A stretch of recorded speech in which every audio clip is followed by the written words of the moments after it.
Today, we're visiting Kwik Kopy Braeside in Melbourne. They produce a range of products and services for small to medium enterprises, including digital and offset printing, graphic design, online print management, posters, banners and signage. The Braeside franchise has a passion for vehicle graphics. Hi, I'm Sam from Kwik Kopy Braeside and I specialise in wide format printing and graphic design. Today we wanted to give you guys an insight on what it takes to fully design, print and install a full wrap on a vehicle. So occasionally we get special jobs that roll in.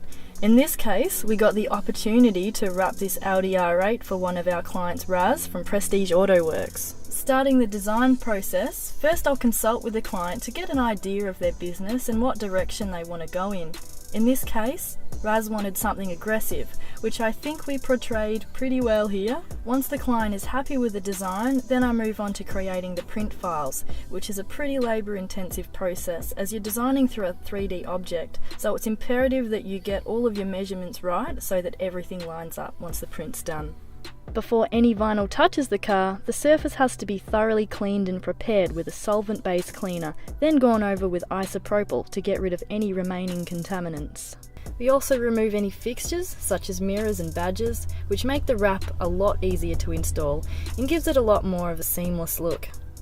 We currently run a Roland VS540 fitted with a Jetmark bulk ink tank system.